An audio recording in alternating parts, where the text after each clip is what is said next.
This is an age of disruption, of profound revolutionary change. What we're really asking ministers is to empower the ambassadors. The only thing that you really push forth is the truth. You don't see many women represented when it comes to the decisions as to how to handle the pandemic.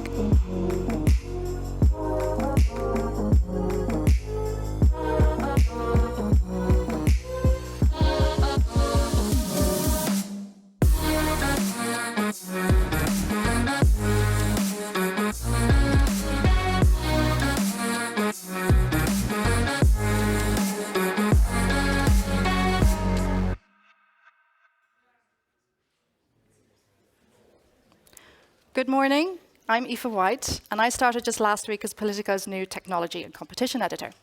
It's exactly a year since the AI Act was published, just one part of a wide strategy by EU policymakers to set new rules for the future of the technology industry. These rules are moving fast. The Digital Markets Act has taken shape and is just months away from entering into force. The Digital Services Act is in the final stages of agreement. At this event today, Politico's reporters will interview the people at the heart of these debates, the people who make these rules and the people who will be applying them. We'd like to thank our presenting partners, Google, IBM, Workday, and networking partner Kyndryl for making this event possible. Before we start, a few housekeeping rules. You can ask questions, but only through the Swapcord platform. There's instructions for which you can find on our event website. If you're already on the platform, feel free to chat with fellow attendees and ask questions in the questions box to the right of the screen if you're on a desktop, and below the live stream if you're viewing on your mobile. If you're joining us in person, and it's great to finally see a room full of people, Politico Live has provided you with flyers on how to use our Swapcord platform and ask questions. Wherever you are, please tweet your thoughts on what you hear. Just please use the hashtag #PoliticoAI. And now, on with the show. We start with one of the leading lights for AI and technology in Europe, Margrethe Vestager, the European Commission's Executive Vice President for a Europe Fit for the Digital Age. She'll be interviewed by Politico's own leading light, our Chief Technology Correspondent, Mark Scott. Over to you, Mark.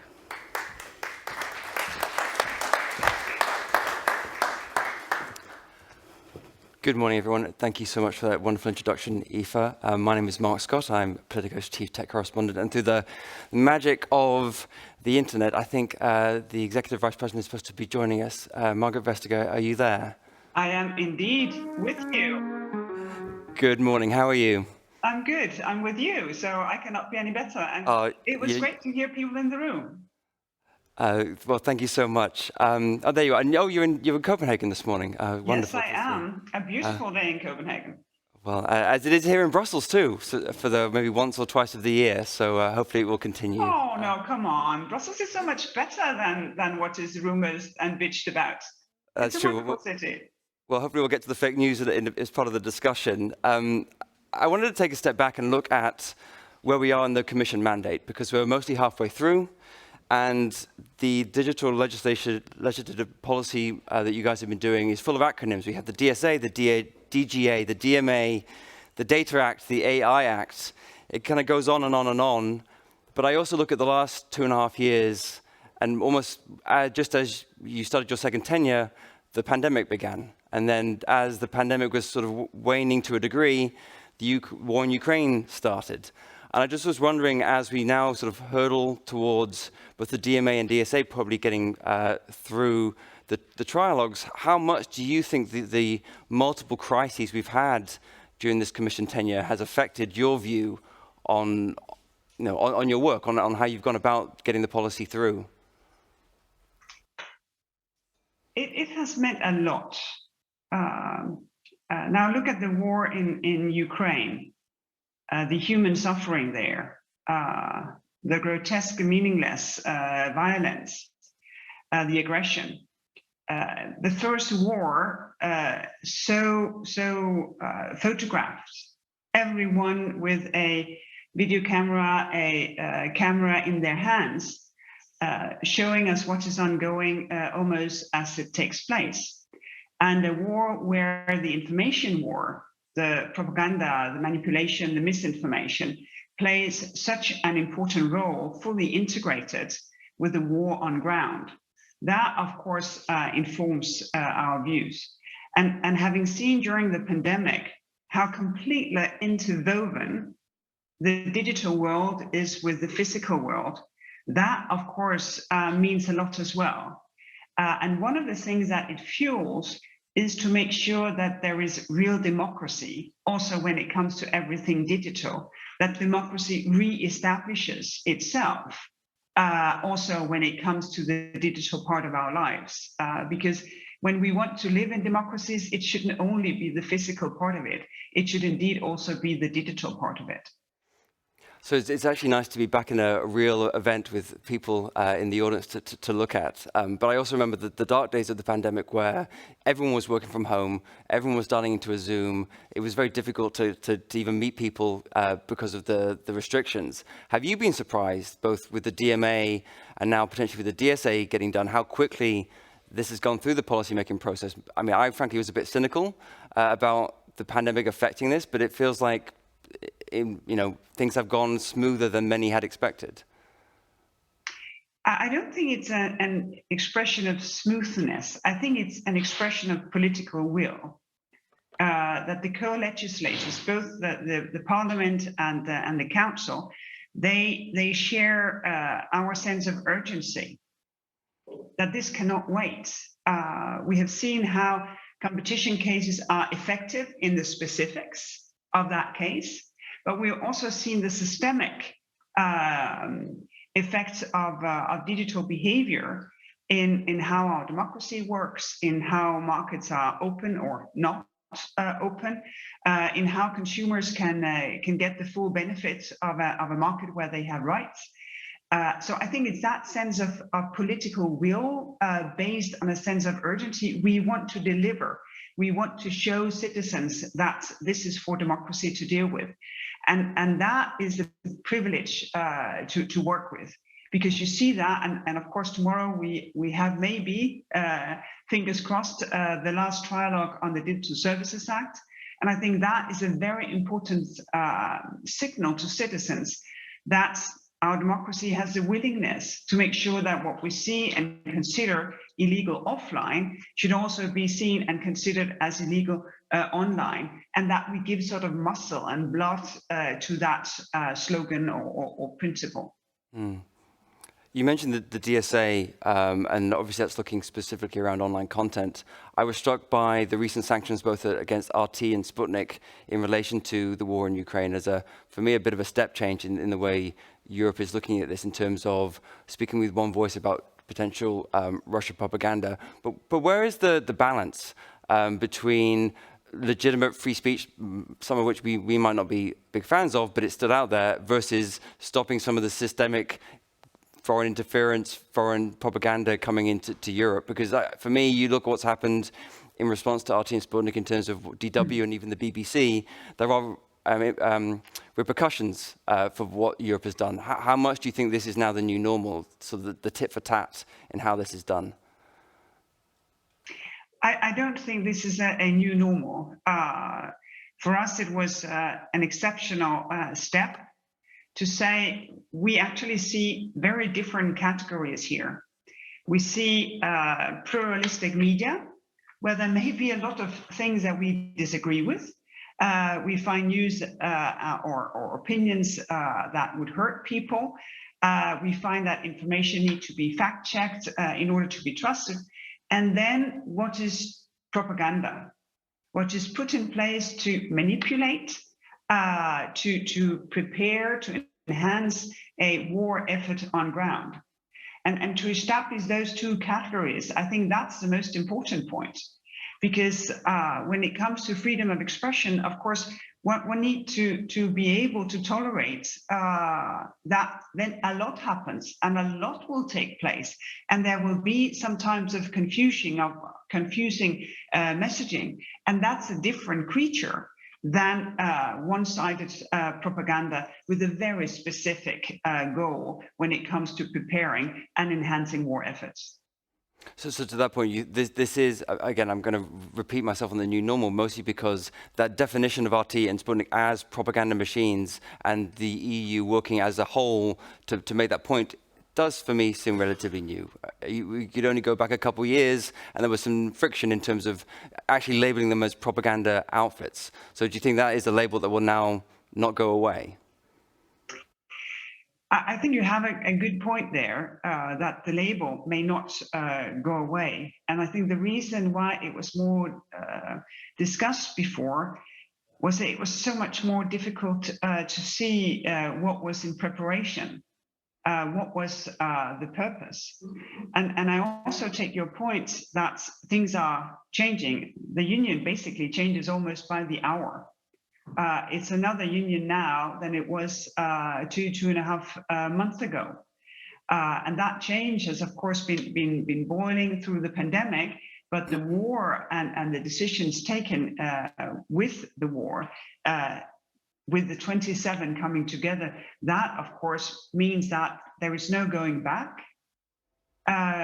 There is hopefully a situation where we have a more peaceful stability, where we can focus full on digital and green transformation.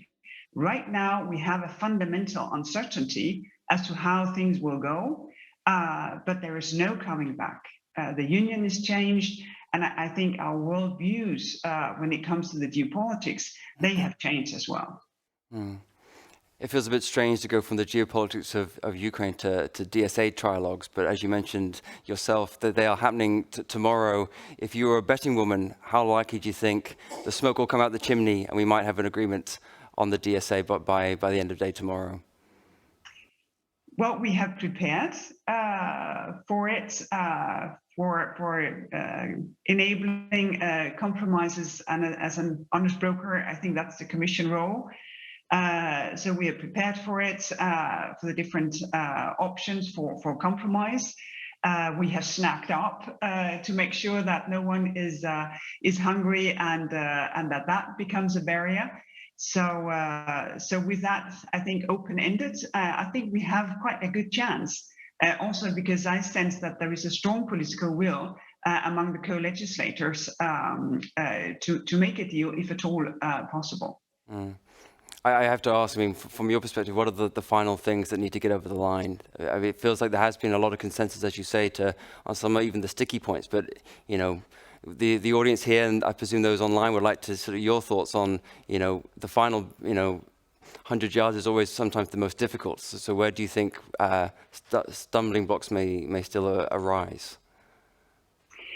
Well, one of the things that is a bit surprising at this time of the negotiation is the fact that we have quite a number of open issues. Some of them comes from late changes, like having a fee to finance the work of enforcement, having sort of the emergency crisis access when it comes to deal with platforms in situations like the one we have right now, making sure that we get it right in protecting minors, where we have, you know, coming from the Digital Markets Act, sort of a spillover there when it comes to combination of data and collection of data of minors. So there's quite a number of things that are not stable yet. Okay. The one thing, the summit is not just a tech summit, it's an AI summit. And in the introductory remarks, I'm not sure if you heard, Aoife, my colleague, talked about this. It's actually the 1-year anniversary on the AI Act being proposed from the Commission. I frankly found it quite surprising how fast the DMA and DSA have gone, but the AI Act has not been that fast. Is that a level of frustration from the Commission, particularly from your counterparts in the Parliament, in terms of how slowly this has gone to try and get it through the legislative process? Well, one of the reasons why it has taken some time is indeed that there is a lot of interest. So just to get the work organized has taken some time. Second point is that the Parliament has prepared, I think, very well. The AIDA committee led by Tudorace, I think, has created a much deeper knowledge and also sort of settled a lot of of the views in the Parliament, and I think that has been excellent preparation for the things that we have ahead of us. And I think that's important because the AI Act is very, very different from both the Digital Markets Act and the Digital Services Act.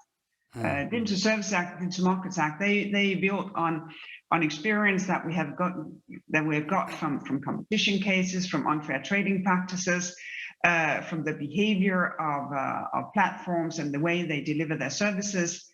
When it comes to the AI Act, it's much more sort of shaping the future directly in this approach of looking at the use cases of AI, and that makes it, I think, more tricky to deal with.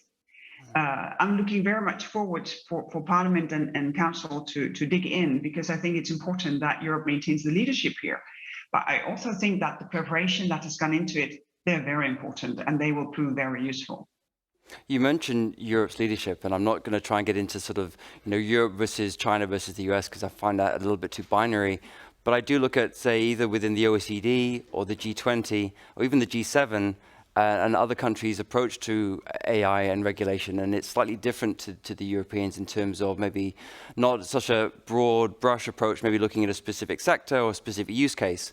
If Europe really does want to lead on this, how are you going to convince either, say, your counterparts at the G20 or either within the OECD to follow Europe's lead? Because A, the process is legitimately slow, but also others are offering an alternative which is maybe less onerous from a regulatory perspective compared to what Europe wants to do.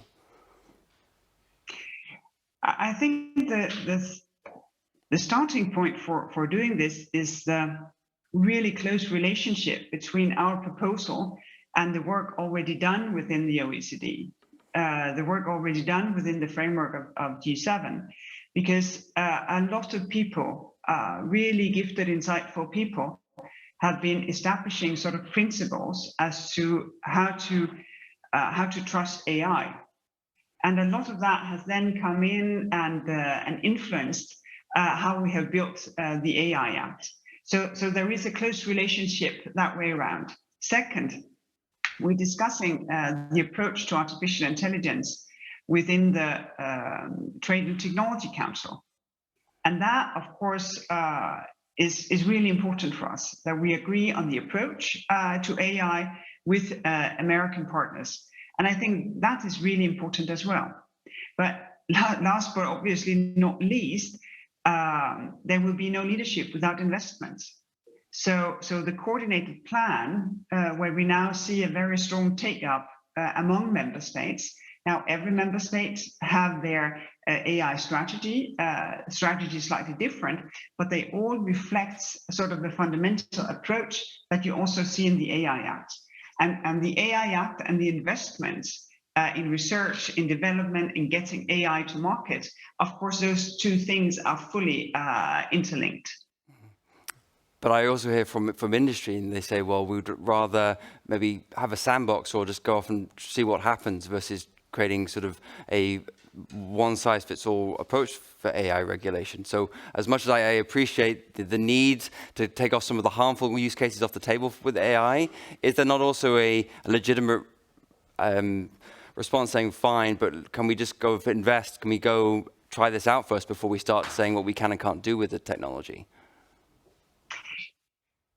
Well, I think it's an important consideration, but I consider the AI Act as market creating, because we only touch in a regulatory manner sort of the tip of the iceberg when it comes to uses of AI, or the tip of the pyramid, where there is something at stake that is fundamental to us as humans, as citizens.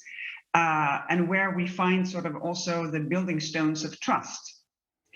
And this is why I see this as market creating, because we have already seen the first scandals when it comes to the use of AI in public sector, the one in the Netherlands that first made a minister resign and then an entire government. If these use cases where something fundamental is at stake, if they can be dealt with I think the public sector will open, the health sector will open to a completely different degree than what we would otherwise see. Because no mayor, no regional governor, no prime minister can sort of take the responsibility of implementing AI if there is a risk that it's biased against some of its citizens. We're rattling through topics here, so forgive me, but you mentioned yourself the upcoming EU-US Trade and Tech Council just in the outskirts of Paris in about 3 weeks' time. I think that people in the room, and frankly myself, would be interested to get an update on where you stand. You mentioned trying to talk to your US colleagues about AI. It feels that it's difficult not to throw Ukraine and the response to Russia into transatlantic cooperation on a bunch of issues. How much has the situation in Eastern Europe affected the discussions around the upcoming TTC meeting? First and foremost, it has shown the usefulness of the Trade and Technology Council. It may sound very trivial, but the fact that you know one another, that at all levels, you have met, you have the mail addresses, you have the phone numbers, you've been talking with one another before, that has helped us in being so much more efficient when it comes to the sanctions, making them happen fast and making them be so fierce and so efficient on ground. So that has been a huge encouragement for the work that the TTC has been useful in that respect. And that, of course, also is focusing our minds as to what we try to deliver. Could be on misinformation, could be what we can do together sort of in a more geopolitical context, could be the push for AI. Part of that has been a bit delayed, but I find, I was just in the US a couple of weeks ago, I find there's a lot of enthusiasm to push forward on the agenda of the TTC, so that people can see that we deliver when we meet in May. If you're swapping phone numbers, does that mean there's a WhatsApp group with you and Gina Raimondo and Anthony Blinken and Dombrovskis sharing sort of family photos of each other? I shall not reveal what services we're using. Okay, maybe Signal then. It's been reported recently that some of your colleagues in the Commission have been potentially spied on via Pegasus surveillance software, and I just was wondering how that makes you feel. That people who you've been in rooms with have potentially had this the surveillance targeted at them, and I was wondering, have your own personal sort of uses of technology changed in response to the Pegasus revelations? Well, the Commission, of course, our services, they do their best to protect every one of us. We are reasonably careful, if not always careful, not to have phones in the room when there are critical discussions in the college meeting. For instance, I would leave my phones and my iPad outside of the room before entering. It is obviously unacceptable. And it is important that member states take the responsibility in these issues. The Commission do not have competence. We can fend for ourselves and our own security within the Commission and different bodies and agencies. But it's also important that member states, they focus on this to make sure that there is no illegal surveillance. And you personally, I'm not saying that you have been targeted, but I when I read those thought, okay, how do I improve my own practices and how I use my phone and etc. Have you had a second thought in terms of how you go about your day to day, with your smartphone, etc. And in terms of protecting yourself? Well, I'd say that to a very large degree. I think if you saw my feed, you'd say, oh, she thinks that she's being under surveillance, because I think most of my feed is so boring that even if you had access to it, you think, oh my God, this woman, she has no life. I was just looking back at your tenure here in Brussels, and I don't want to be sort of writing legacy pieces yet, but it's interesting sort of some of the questions that you and I have discussed since 2014 are still in the room. You're looking at the competition cases that trundle on, the disinformation that has only become more pronounced, some of the data practices, both good and bad, that sort of continue to sort of to be discussed here in Brussels. Even the idea of trying to create European champions is by no means a new concept from 2019 onwards. I was just wondering, as you look to the second half of this Commission tenure, what is the legacy you're looking to leave? Is it about the DSA DMA? Is it about the competition cases? When you eventually do move on from your current position, whenever that may be, what does success look to you? Well, the opportunity that we may have if we have a successful negotiation tomorrow is that we have a new rule book for the internet.